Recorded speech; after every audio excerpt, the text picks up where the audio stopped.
بقرہ کا جو حصہ آج کے قیام میں پڑھا گیا ہے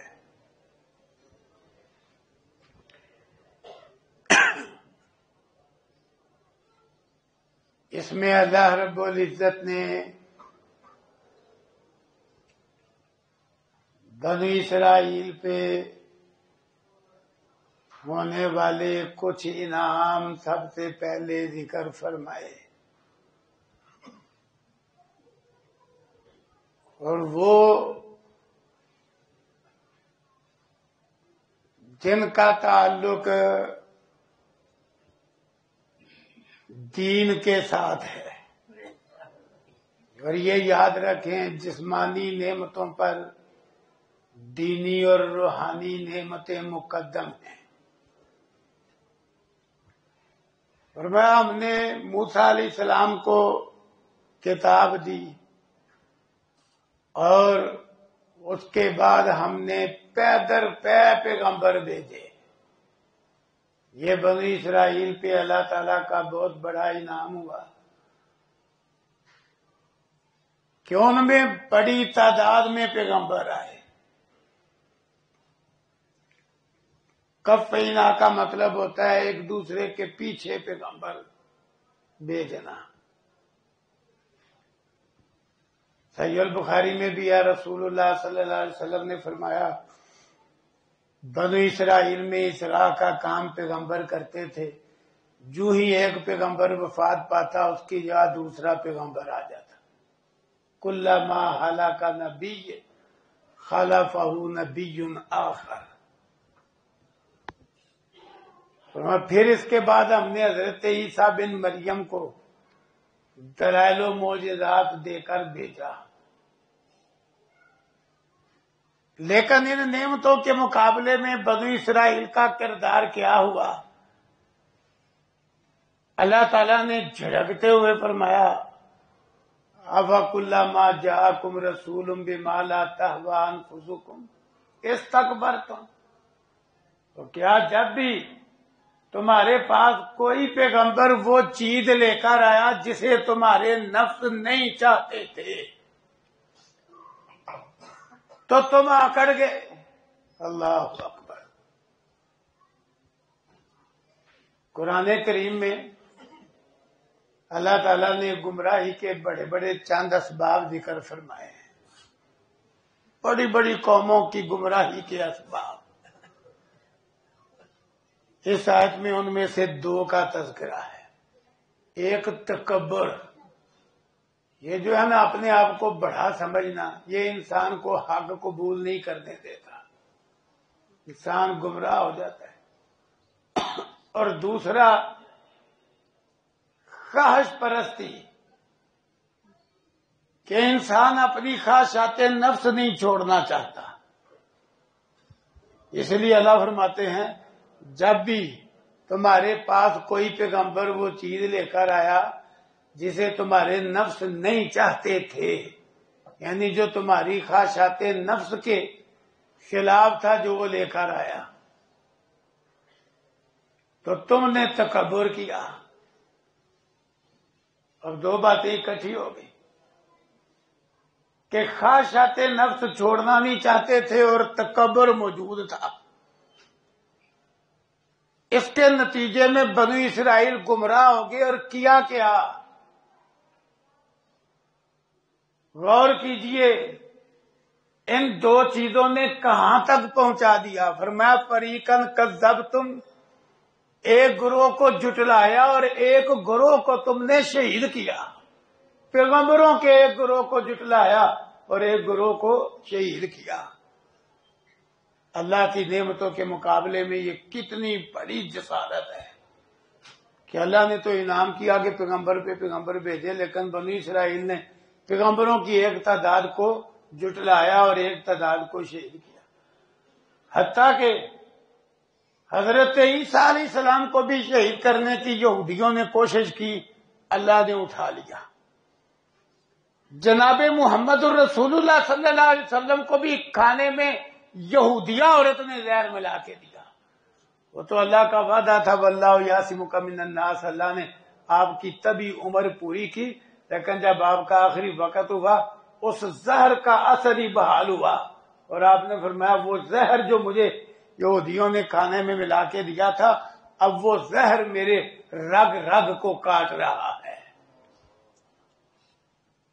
اللہ کی نعمتوں کے مقابلے میں یہودیوں کا کردار یہ تھا۔ پھر اللہ نے ان کا ایک اور کرتوت بیان کیا، اللہ اکبر۔ اللہ فرماتے انہوں نے کہا ہمارے جو دل ہے نا، دل ہے یہ غلف ہے، اس کے دو مطلب ہیں۔ غلف اغلب کی جمع ہے، اس کا ایک معنی ہوتا ہے غلاف والا ہونا،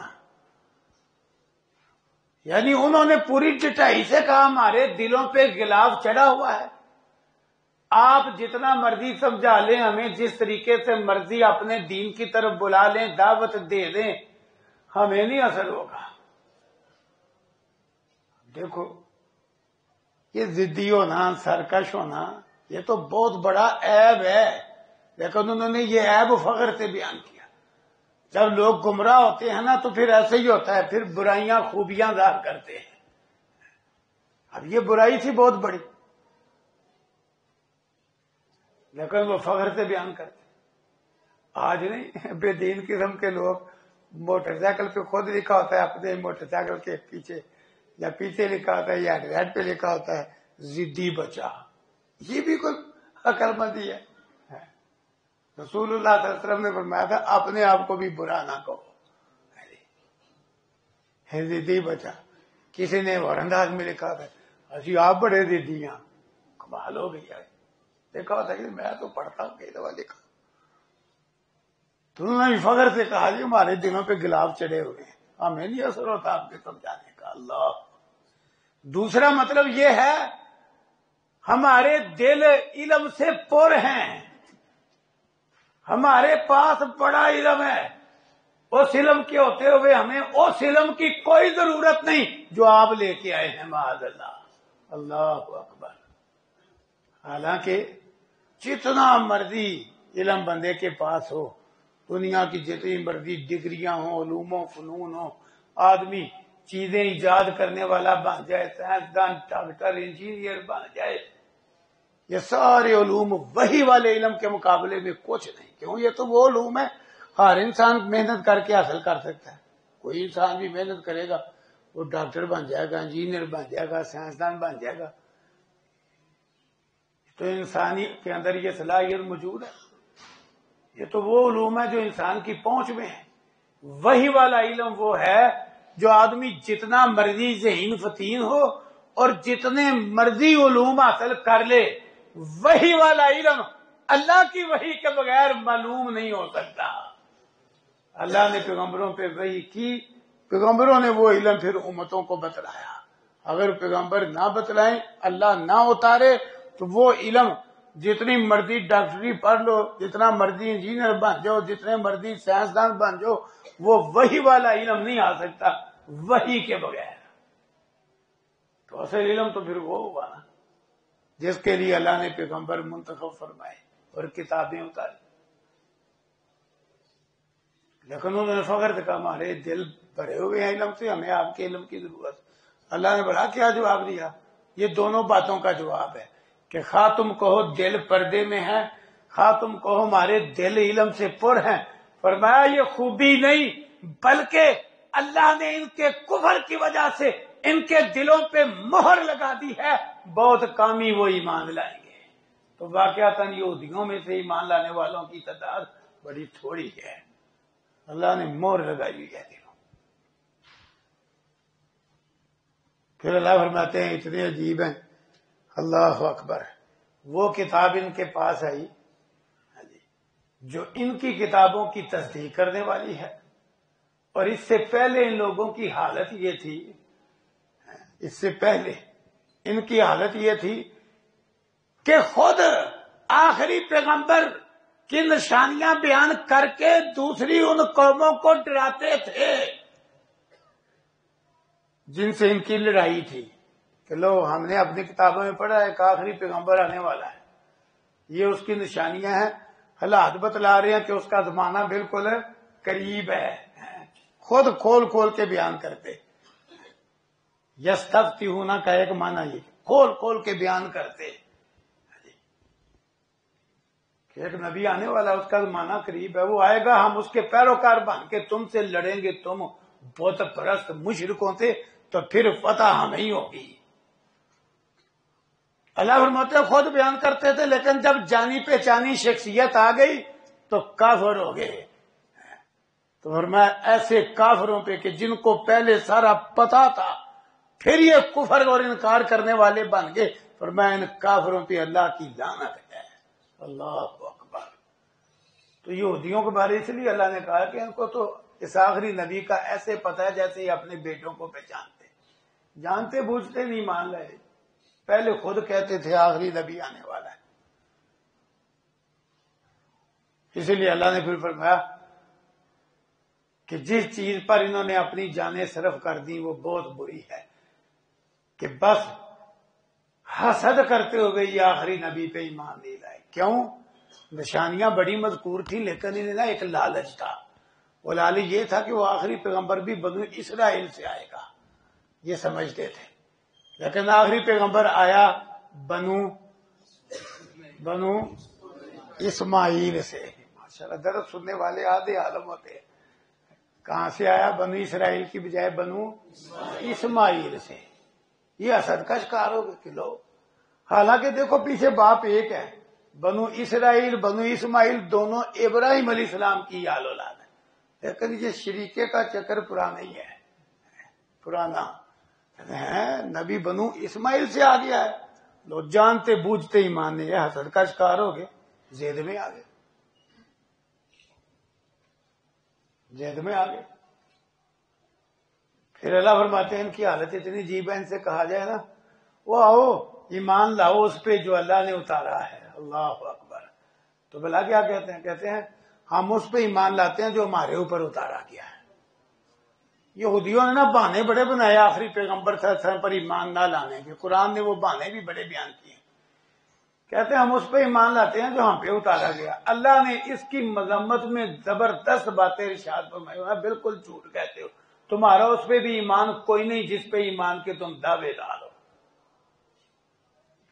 کہتے ہیں نہیں، جو ہمارے اوپر اتارا گیا نا ہم اس پہ ایمان لاتے ہیں، جو انبیاء بنی اسرائیل پہ اترا، موسیٰ علیہ السلام پہ اترا، ہم تو اس پہ ایمان رکھتے ہیں، اور کسی پہ نہیں ہم ایمان.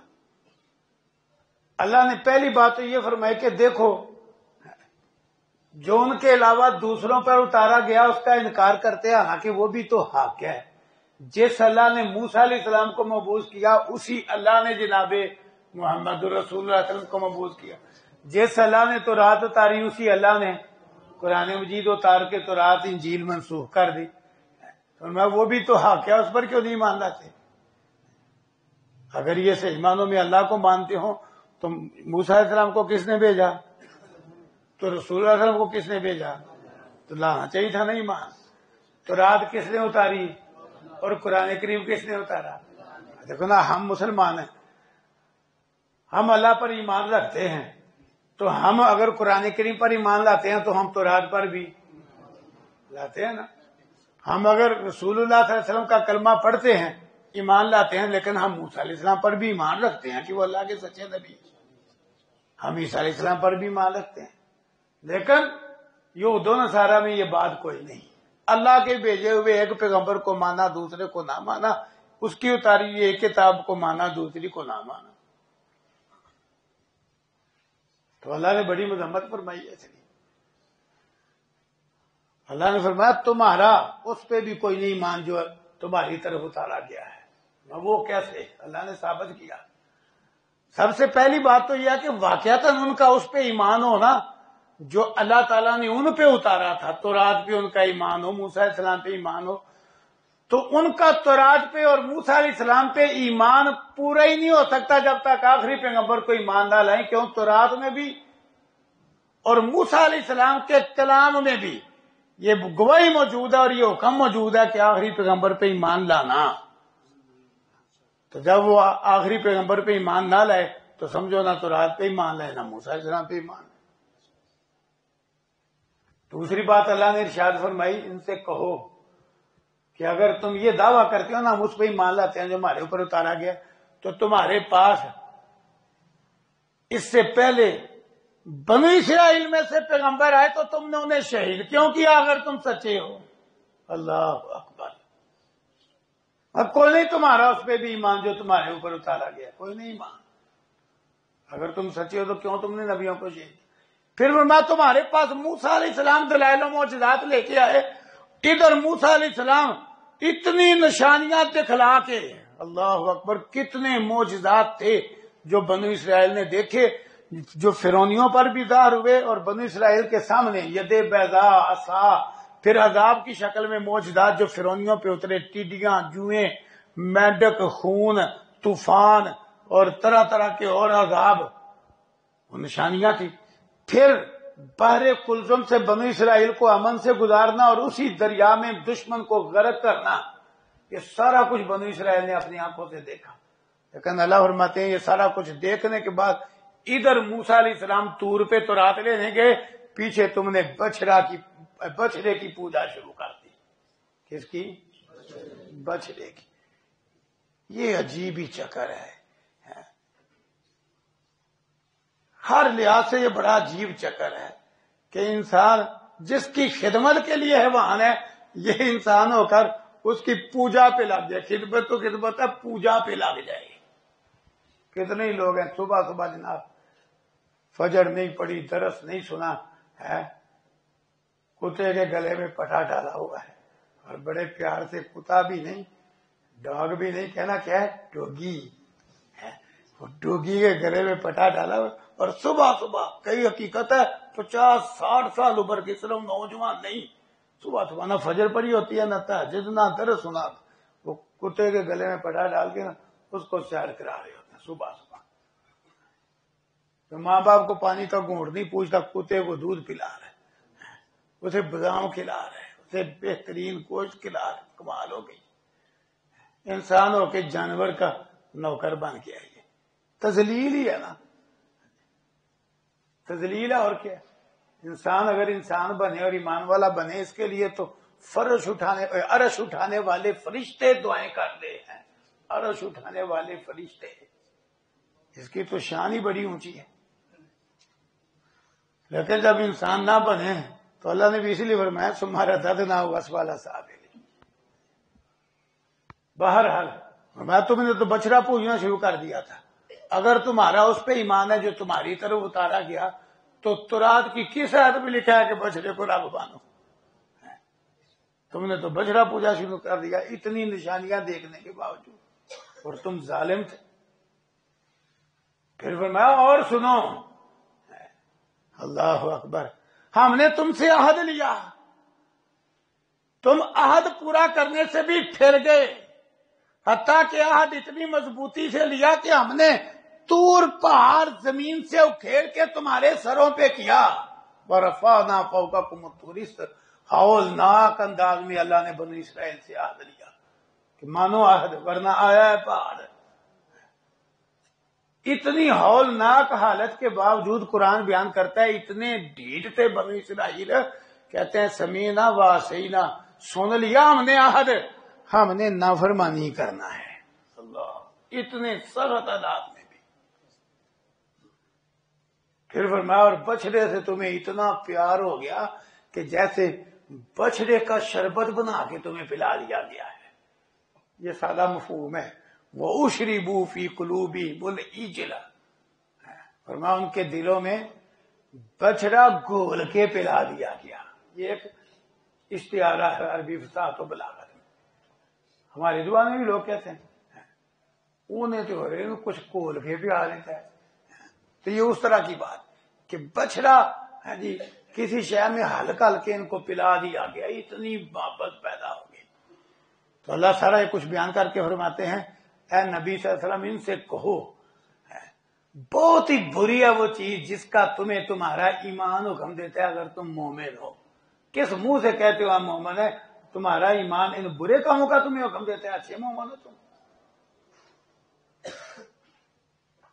پھر ایک طرف کرتوت یہ اور دوسری طرف دعویٰ بھلا کس طرح کا یہ نہیں کہ ہم جنت میں جائیں گے، نہیں، کہتے یہ ہم ہی جنت میں جائیں گے اور کوئی جنت میں جائے گا ہی نہیں. یہ نہیں ہم جنت میں جائیں گے، کیا کہتے ہم ہی جنت میں جائیں گے. اللہ نے پھر مبالغے کا چیلنج کر دیا. دیکھو سورہ بقرہ میں یہودیوں کو مبالغے کا چیلنج ہوا، وہ بھی بھاگ گئے. سورہ آل عمران میں نصرانیوں کو مبالغے کا چیلنج ہو، وہ بھی بھاگ گئے. تو یوں حق کا جھگڑا ان کے پاس ہے اور اپنے آپ کو جنتی پکا وہ سمجھتے ہیں. اللہ نے مبالغے کا چیلنج کر دیا. میں ایک طرف کرتوت یہ اور کہتے ہیں ہم ہی جنت پہ جائیں گے. فرمایا سنو، قل ان کانت لکم الدار الاخرہ عند اللہ خالصۃ من دون الناس فتمنوا الموت ان کنتم صادقین. فرمایا ان سے کہو اگر آخرت کا گھر صرف تمہارے لیے ہے نا اللہ کے ہاں سارے لوگوں کے علاوہ، کہ تم کہتے ہو ہم ہی جنت میں جائیں گے، تو آؤ پھر اکٹھے ہوتے ہیں میدان میں، موت کی دعا کرو کہ یا اللہ جو گمراہ ہے جھوٹا ہے اسے موت دے دے. تم جو اپنے آپ کو حق کے سمجھتے ہو تو آؤ میدان میں موت کی دعا کرو. سچے ہو تو آؤ. اللہ نے یہ مبالغے کا چیلنج کیا. ساتھ ہی اللہ نے بتلا دیا اور میں یہ کبھی بھی نہیں آرزو کریں گے، کیوں انہیں اپنے کرتوتوں کا پتہ ہے. تو دیکھو نہیں موت کی دعا کیوں نے. حالانکہ اہل ایمان کو قرآن و سنت میں تربیت بھلا کیا دی گئی ہے، پتہ ہے کیا تربیت دی گئی ہے؟ جتنا مرضی مومن نیک ہو جائے نا، مومن کو قرآن و سنت میں تربیت یہ دی گئی ہے کہ یہ امید اور ڈر کے درمیان رہے. امید اور ڈر کے درمیان رہے. کس کے درمیان ہے؟ امید بھی کرے کہ اللہ اچھا ہی معاملہ کرے گا، پر اس کے عذاب سے ڈرے بھی کہ کہیں کوئی ایسی چیز نہ آ جائے کہ میرے عمل ضائع ہو جائیں. یہ تربیت ہے. جتنا مرضی نیک ہو اسے ڈر اور امید کے درمیان رہنے کا حکم ہے. یہ نہیں کہ صرف پکا امیدوار ہو جائے کہ میں بخشا بخش جایا ہوں، اور نہ ہی یہ کہ صرف ڈاری اوپر سوار کر. دونوں کے درمیان ہونا چاہیے. یہ تربیت ہے. یہی وجہ ہے کہ وہ صحابہ کرام رضی اللہ عنہم جنہیں جنت کی بشارتیں دے دی گئیں وہ پھر امید اور خوف کے درمیان تھے. وہ جنت کی بشارت لے کر بھی بے خوف نہیں ہو گئے تھے اور نا امید بھی نہیں. امید اور خوف کے درمیان. اب اہل ایمان کا اگرچہ یہ دعویٰ نہیں، نہ انہیں اس دعوے کی اجازت ہے کہ ہم پکے جنتی ہیں یا ہم ہی جنت میں جائیں گے، تو امید کرتے ہیں بس، ساتھ اللہ سے ڈرتے. اس کے باوجود اہل ایمان اللہ اکبر موت سے اتنا نہیں بھاگتے جتنا یہودی بھاگتے ہیں. کہ اہل ایمان تو موت کی ایک قسم ہے، اس کی دعا کرتے بھی ہیں، ایک دوسرے کو دعا دیتے بھی ہیں اور وہ موت پاتے بھی ہیں، شہادت کی موت. حالانکہ انہیں اجازت نہیں کہ کہو کہ ہم پکے جنتی ہیں، اس کے باوجود موت کی آرزو کریں گے، شہادت کی موت کی. اور اسلامی تاریخ شہادتوں سے پر ہے، زبردست قسم کی شہادتیں. اللہ اکبر. کہ شہادت کے جذبے نے اللہ اکبر غسل کی فرصت میں بھی نہیں دی تو غسیل الملائکہ بن گئے حضرت حنظلہ رضی اللہ عنہ. اتنا جذبہ. ایک سے ابھی چند کھجوریں کھا رہے ہیں اور عہد کی طرف جا رہے ہیں. صحیح مسلم میں ہے کہا کھجوریں کھانے میں تو وقت زیادہ لگ جائے. کھجوریں پھینک دی اور کہا مجھے عہد کے بڑے جنت کی خوشبو آ رہی ہے. شہادت پائی. پھر تاریخ پورا ہے ہماری شہادتوں سے. لیکن یہودی اللہ فرماتے ہیں یہ کیسے مبالغہ قبول کریں گے؟ ان میں سے تو ہر ایک چاہتا ہے 1000 سال عمر ملے. 1000 سال. اللہ نے فرمایا حالانکہ 1000 سال عمر مل بھی جائے تو 1000 سال کی عمر انہیں عذاب سے تو نہیں بچائے گی، عذاب آگے دے گا. اللہ اکبر. تو بھاگے مبالغے سے. اسی طرح اللہ نے ایک اور ان کا کردار بیان کیا، خطرناک. دعوے کیسے اور کردار کیا کہ دیکھو یہودیوں نے نبیوں سے تو دشمنی کی، پیغمبروں کو جھٹلایا اور شہید کیا، اہل حق سے بھی دشمنی کی. آج تک اہل حق میں سے جو کوئی بڑا لیڈر، رہبر، رہنما اگر شہادت پاتا ہے نا، آپ تحقیق کریں گے تو آپ کو پیچھے یہودی ہاتھ ملے گا. یہ اللہ نے ان کا کرتوت قرآن میں بیان کیا کہ پیغمبروں کو شہید کرنا، اہل حق کو شہید کرنا ان کا پسندیدہ مشغلہ ہے. بلکہ اللہ نے قرآن میں بیان کیا کہ یہ فخر سے کہتا ہے، جس طرح یہ کہا تھا فخر سے ہمارے دل غلاف والے ہیں، ہمیں نہیں اثر ہوگا. فخر سے کہا ہم نے مسیح ابن مریم کو قتل کیا. فخر سے یہودیوں نے فخر سے کہا. استغفر اللہ. یہ تو ان کی حالت ہے. تو اسی طرح اللہ فرماتے ہیں ان کے اتنے عجیب کرتوت ہیں. نبیوں سے دعوت، اہل حق سے دعوت، اللہ سے دشمنی اور فرشتوں سے بھی نفرت ہے. حضرت عبداللہ بن سلام رضی اللہ عنہ قبول اسلام کے لیے آئے نا، صحیح البخاری میں لکھا ہے. پوچھا ہے اللہ کے رسول صلی اللہ علیہ وسلم آپ پر وحی لے کے کون سا فرشتہ آتا ہے؟ آپ نے فرمایا جبرائیل، وہ وحی لے کے آتے ہیں. تو حضرت عبداللہ بن سلام کہتے ہیں یہ جو یہودی ہیں، کیونکہ وہ سابق یہودی تھے، کہتے ہیں یہ یہودی تو جبریل کو دشمن سمجھتے ہیں، اسی لیے اللہ نے آیتیں اتاری. میں ان سے کہو جو جبریل کا دشمن ہے نا وہ کان کھول کے سن لے کہ ہم ان کی جبریل دشمنی کی وجہ سے اپنی حقیقت نہیں بدلتے. جو جبریل کا دشمن ہے وہ کان کھول کے سن لے، جبریل نہیں اللہ کے حکم سے قرآن ہمارے اس بندے کے دل پہ اتارا ہے. پھر ساتھ اللہ نے فرمایا ان سے کہو جو اللہ کا دشمن، اللہ کے فرشتوں کا دشمن، جبرائیل میکائیل کا دشمن، ایسا بندہ کافر ہے. ان کافروں کا اللہ دشمن ہے. اللہ اکبر. تو دیکھو فرشتوں سے بھی دشمنی، کیسے عجیب لوگ ہیں. اور دعویٰ کیا ہے جنت میں ہم ہی جائیں گے، اور کردار ہی ہے. پھر فرمایا ان کی حالت یہ ہے اللہ کا اتارا ہوا اور پیغمبر کا بتلایا ہوا چھوڑ دیا. ایسے چھوڑا کہ تورات کو بالکل پسے پشت ڈال دیا. اور حقیقت ہے ان کی اپنی تاریخ میں لکھا ہے بنی اسرائیل پہ، یہود پہ ایک ایسا وقت بھی آیا کہ جو ان کے ہیکل سلیمانی کا سب سے بڑا مجاور تھا نا، اس کو اتنا بھی نہیں پتا تھا کہ تورات نامی کوئی کتاب ہماری طرف اتاری گئی ہے. ایسے حالات بھی ان کی تاریخ میں آئے. مسلمان جتنے مرضی قرآن سے دور ہو گئے، لیکن مسلمانوں کا بچہ بچہ قرآن جانتا ہے کہ قرآن ہے، اور شان بھی جانتا ہے. لیکن ان پر ایسا وقت آیا کہ ان کے بڑے مجاور کو یہ پتہ ہی نہیں کہ تورات نامی کتاب بھی کوئی ہماری طرف اتاری. تو اللہ نے فرمایا پسے پشت ڈال دیا اللہ کی کتاب کو، اور سینے سے کیا لگایا؟ فرمایا شیطانی علوم، جادو ٹونا سحر جبت، وہ جو شیطانی علوم ہے نا وہ گلے لگا لیے، ان کے پیچھے چل پڑے، جادو ٹونے کے پیچھے چل پڑے، اللہ کی کتاب پسے پشت ڈال دی. یہ بھی کرتوت. اور ساتھ یہاں تک کہہ دیا کہ ہم کوئی غلط نہیں کرتے. معاذ اللہ سلیمان بھی جادوگری تھے، اور وہ سلیمان بھی جادوگری تھے، اور ان کی بادشاہ جادو کی وجہ سے تھی. اور ایسے علوم سیکھتے جس سے پتہ چلتا ہے کہ بنو اسرائیل اخلاقی طور پہ کتنے زوال پذیر ہو گئے.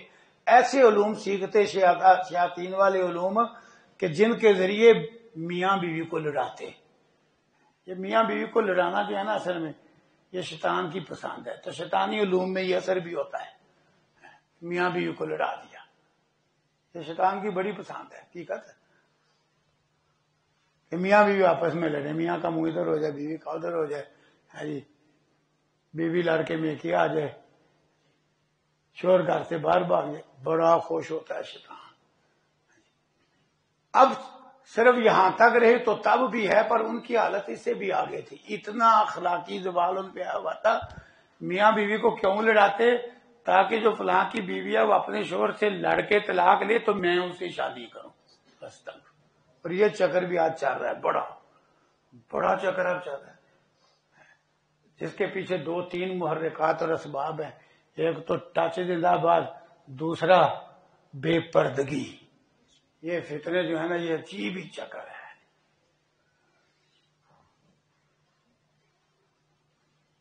بڑے بڑے عجیب واقعات ہیں اس سلسلے میں.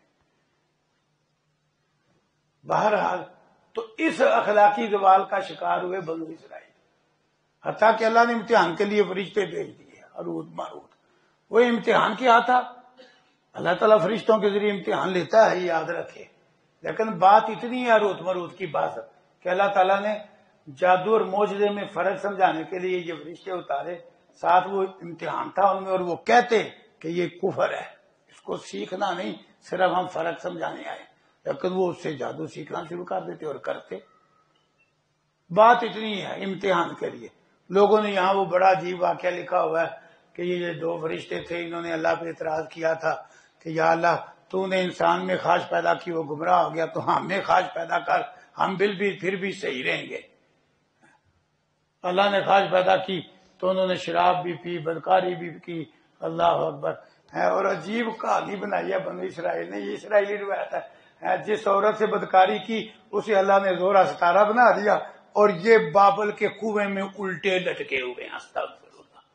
قرآن بیان کرتا ہے کہ فرشتے اللہ پہ نہ اعتراض کرتے ہیں نہ اللہ کی نافرمانی کرتے ہیں، یہ کیسے ہو سکتا ہے کہ یہ ہوا ہو؟ من گھرت واقع بات صرف اتنی کہ اللہ نے امتحان کے لیے وہ فرشتے اتارے، اور وہ بتلاتے کہ یہ کفر ہے، اس کو سیکھنا نہیں، ہم امتحان ہے، اور اللہ فرشتوں کے ذریعے امتحان لیتا ہے۔ صحیح البخاری میں وہ نبینا گنجا اور پل بیری والا فرشتے کے ذریعے امتحان ہوا تھا کہ نہیں؟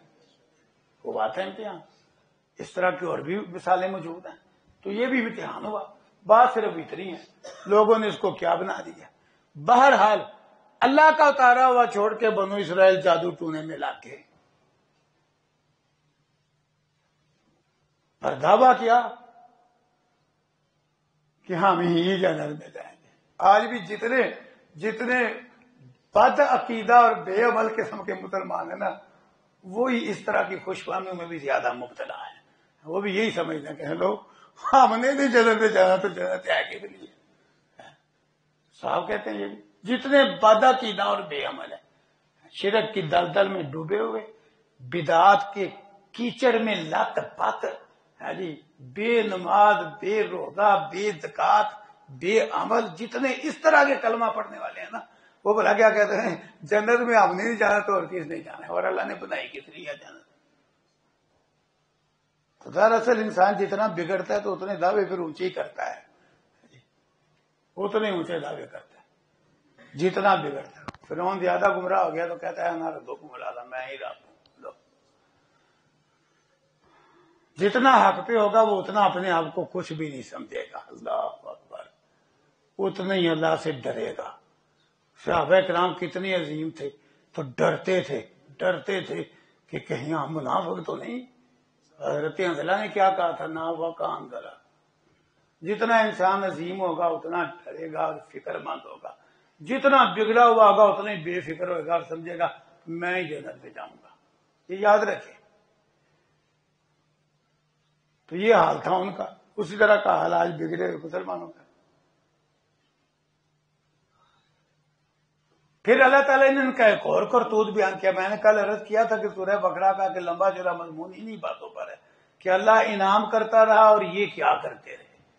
اب دیکھو پیغمبروں کے امام، پوری اولاد آدم کے سردار جناب محمد الرسول اللہ، اور اندر سے ان کو پتا بھی کہ یہ آخری پیغمبر ہیں، پتا بھی یہودیوں کو، لیکن پھر آتے نا تو آپ کے پاس آ کے گول الفاظ بولتے، گول۔ اگر آپ کو متوجہ کرنا ہوتا تو یہ کہنے کی بجائے انظرنا کہ ذرا ہماری طرف دیکھیے، لفظ بولتے رائنا، اور ذرا تھوڑا سا جھٹکا دے دیتے رائنا۔ اب ذرا جھٹکا دینے سے لفظ کہاں سے کہاں پہنچ جاتا ہے، یہ حقیقت ہے۔ لفظ معمولی جھٹکے تھے کہاں سے کہاں پہنچ جاتا ہے، بڑا فرق پڑ جاتا ہے۔ خلف الرشید، خلاف الرشید، یہ جھٹکا ہی ہے تھوڑا سا۔ خلف الرشید اور خلاف الرشید کتنا تھا فرق ہے، عام بندے کو پتہ بھی نہیں چلتا، وہ سمجھتا ہے ایک جیسی لفظ بول دیے، لیکن خلاف الرشید ہو تو معنی ہے اچھے کا اچھا جانشین۔ کیا معنی ہو؟ کب خلاف الرشید اور کر دو خلف الرشید تو معنی بنتا ہے اچھے کا نکما جانشین۔ خلف سے خلف کیا ہے تو نکما بن گیا، نکما جانشین۔ اب وہ رائینا، جھٹکا دینے سے معنی بگڑ جاتا، جس کا معنی بن جاتا معاذ اللہ ہمارے نوکر، یا دوسری طرف جھٹکا دے دیتے رائینا، ایسے معنی بن جاتا معاذ اللہ ثم معاذ اللہ اے بیوقوف۔ جھٹکا دے کے بظاہر یہ محسوس کراتے کہ ہم آپ کو متوجہ کر رہے ہیں، اندر سے اپنا اس طرح غصہ نکالتے۔ سلام کہتے تو السلام علیکم کی بجائے السلام علیکم۔ وہ سلام سلامتی کی دعا ہے، لام نکال دو تو موت کی بد دعا بن جاتی ہے۔ ساتھ پھر کہتے لو یہ اگر واقعی اللہ کا پیغمبر ہو تمہارے اوپر عذاب کیوں نہیں آتا، ساتھ یہ باتیں کر۔ تو اللہ نے بہرحال وضاحت فرمائی کہ اللہ کو سارا پتہ ہے، لیکن اللہ کا قانون مہلت ہے، تمہیں اللہ کو پتہ ہے تم کیا کرتے ہو، صرف وہ مہلت دے رہا ہے تمہیں۔ تو ساتھ اللہ نے ایمان والوں پہ پابندی لگا دی کہ ایمان والوں تم نے رائنا نہیں کہنا، مطلب حالانکہ ایمان والے تو نہیں لفظ بگاڑتے تھے، لیکن اللہ کو اللہ اکبر وہ لفظ ہی برا لگا جس کو بگاڑ کے یہودیوں نے نفسان کی بے حرمتی کی۔ اتنا پیغمبر کی حرمت کا اللہ نے دفاع کیا ہے، حالانکہ ایمان والے تو نہیں بگاڑتے تھے، لیکن کہا نہیں اس لفظ کو ہی چھوڑ، ایمان والوں تم نے رائنا نہیں کہنا، تم نے پیغمبر صلی اللہ علیہ وسلم کو متوجہ کرنا ہو تو انظر نہ کہہ لو۔ اللہ اکبر۔ پھر اسی طرح اللہ تعالیٰ نے سورہ بقرہ کے اس حصے میں نسخ کا تذکرہ کیا۔ یہودی نسخ کے بھی نہیں قائل تھے۔ نسخ کا مطلب ہوتا ہے ایک حکم کی جگہ دوسرا حکم اتارنا، اس کو نسخ کہتے ہیں۔ یہ ساری آسمانی شریعتوں میں رہا ہے، لیکن وہ بس اسلام سے نفرت کا بہانہ کہ لو جی پہلے یہ قبلہ بعد میں یہ قبلہ۔ اللہ کو پہلے نہیں پتا تھا قبلہ کیا اپنا چاہیے، معاذ اللہ۔ حالانکہ ان بیوقوفوں کو سمجھ ہی نہیں آئی کہ نسخ کا تو مقصد عین حکمت و دنائی ہے کہ کئی احکام ایسے ہیں جو ہوتے ہی وقتی ضرورت کے لیے ہیں، وہ تربیت کے لیے ہوتے ہیں، جب وقتی ضرورت پوری ہو جاتی ہے وہ اٹھا لیے جاتے ہیں۔ نسخ کا اتنا مطلب ہے، یہ ہر شریعت میں رہا۔ تو کہتے ہیں لو یہ قرآن اللہ کا اتارا ہوا ہوتا اور یہ شریعت اللہ کی ہوتی تو اس میں نسخ نہ ہوتا۔ تو اللہ تعالیٰ نے اس اعتراض کا بھی جواب دیا، اور حقیقت یہ ہے کہ نسخ پہلی شریعتوں میں بھی ہے کہ اللہ تعالیٰ ایک حکم جب چاہے اتارے، جب چاہے اس کو ختم کر کے دوسرا اتار دے۔ اور جو آج خطبے میں نے آیتیں پڑھی ہیں ان کا موقع کی مناسبت سے مضمون یہی تھا کہ اللہ نے نسخ کے بعد یہ آیتیں بیان کی ہیں۔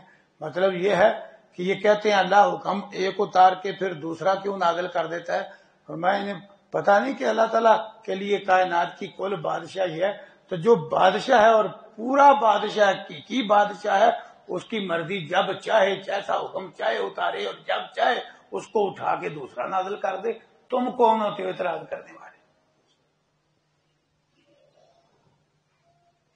پھر اسی طرح انہوں نے پوری کوشش کی، آج تک یہ اس کوشش کے اندر موجود ہیں، سازشیں، یہ جتنے انہوں نے طرح طرح کے بے دینی کے لیے جال بچھائے ہوئے ہیں نا، ان کی موجودہ قریب کی کتابیں پڑھ کے دیکھو، یہ سارے ان کے منصوبے ہیں۔ ان کی ایک کتاب ہے یہودیوں کے پروٹوکول، تقریباً کوئی 100-125 سال پہلے انہوں نے دیکھ کے اس کو متفقہ طور پہ منظور کیا۔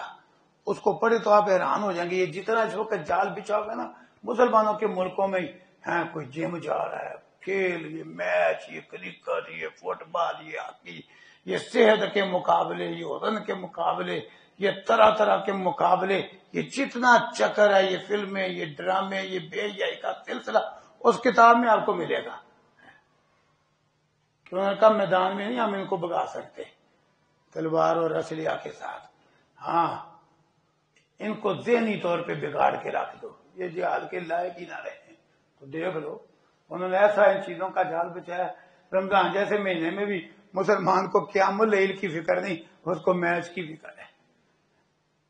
حتیٰ کہ میں نے تو پچھلے خطبے میں کہا کہ ایسے ایسے کئی گناہ پورے 11 مہینے رمضان کے علاوہ آپ کو کہیں نہیں ملے گا کہ کوئی تہجد کے وقت کرکٹ کھیل رہا ہو کسی سڑک پہ، ملے گا کوئی لیٹرنگ کر کے۔ رمضان کے مہینے میں آپ کو بڑے لوگ مل جائیں گے، تراویح کے بعد تہجد کے وقت فجر سے پہلے لوگ سحری کھا رہے ہیں، وہ اس وقت بھی کھیل رہے ہیں پوری رات جا رمضان میں۔ یہ انہوں نے جال ہی ایسا بچھایا ان ظالموں نے کہ قوم پیچھے لگ گئی ہے۔ تو اللہ نے بیان کیا کہ ان کی پوری آرزو ہے کہ ہم مسلمانوں کو کافر بنائیں، یہودی بنائیں، عیسائی بنائیں، بے دین بنائیں، اس لیے یہ سازشیں کرتے ہیں۔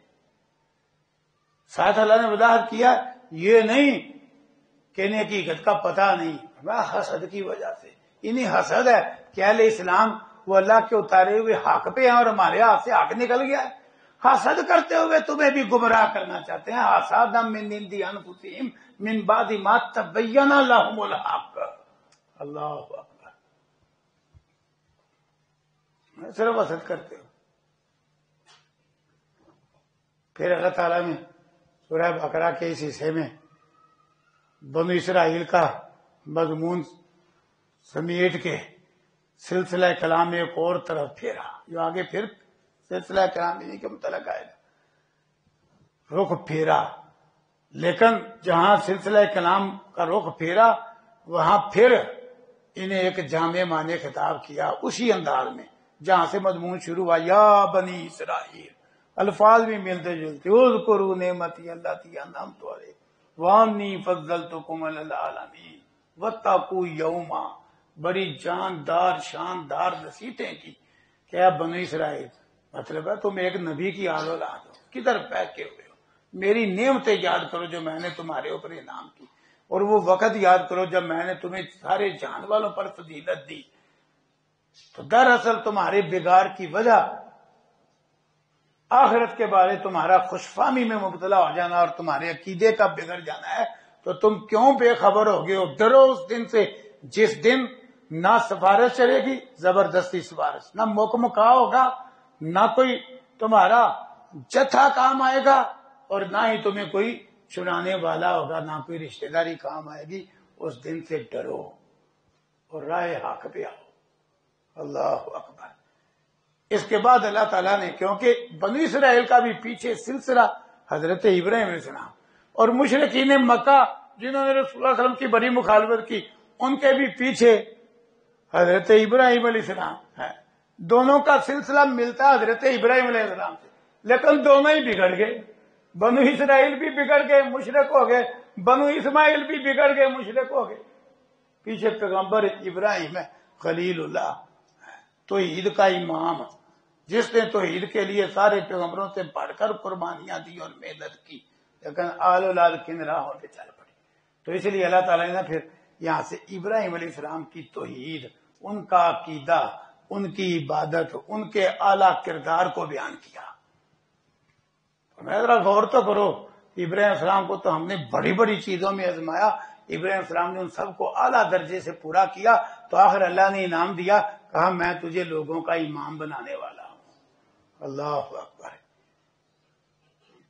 قربانیاں دے کے امامت ملتی ہے، دین کی امامت۔ تو ابراہیم علیہ السلام نے بڑی قربانیاں دی اور آزمائشوں میں پورے اترے تو اللہ نے دین کا امام بنا دیا، انی جاعلک للناس اماما، اور آزمائشوں میں اعلیٰ درجے کی کامیابی حاصل کی۔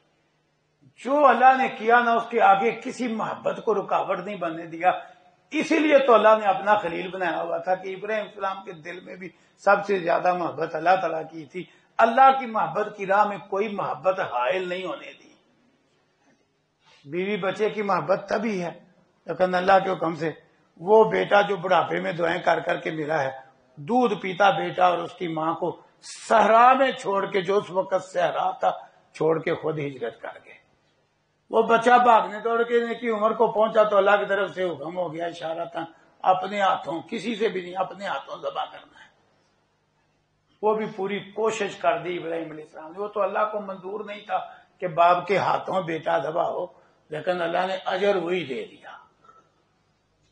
اور ابراہیم علیہ السلام نے بیٹے کی محبت کو ہیلا نہیں بنایا کہ انکار کیا ہو، وطن کی محبت کی پرواہ نہیں کی اور ہجرت کی، جان کی پرواہ نہیں کی اور بت پرست قوم کے بت پاش پاش کیے۔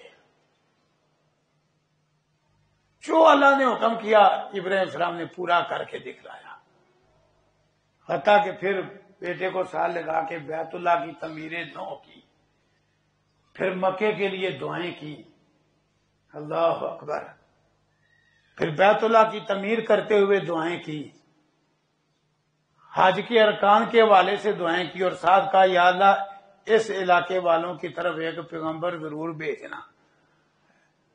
معلوم ہوا دعائیں بڑی دیر کو بھی قبول ہو جاتی، آج کہتے ہیں بڑی دیر سے دعائیں کر رہا ہوں، ابراہیم السلام کی یہ دعا کب جا کے قبول ہوئی؟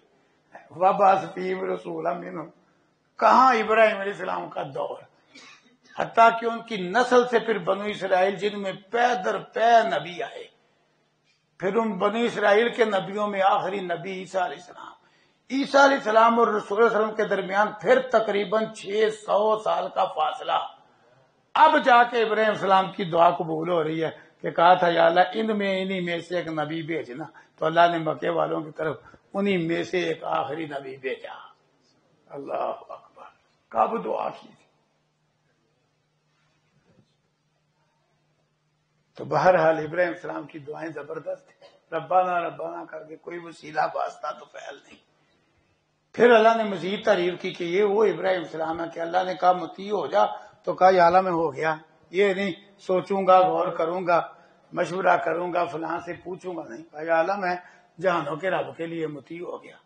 اسی دین کی اپنی آل اولاد کو وصیت کی کہ جو اللہ کا اتارا ہوا دین ہے اسی کے پیروکار بننا ہے اور ایک اللہ کی عبادت کرنا ہے اور کسی کی نہیں۔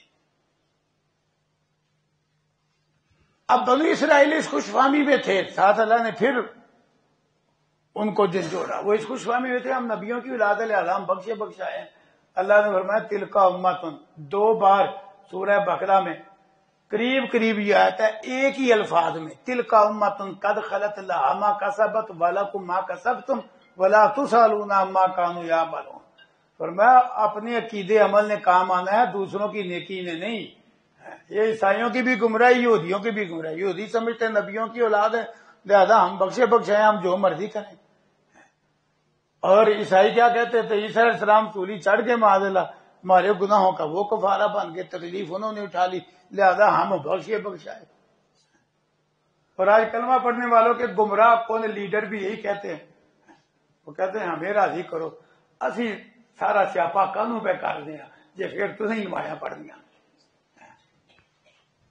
اصا تے جگہ سیاپا کر چڑے تھی بس ہم سانوں بس راضی کرو، اصا تمہیں چو کے لا جانا چاہتے۔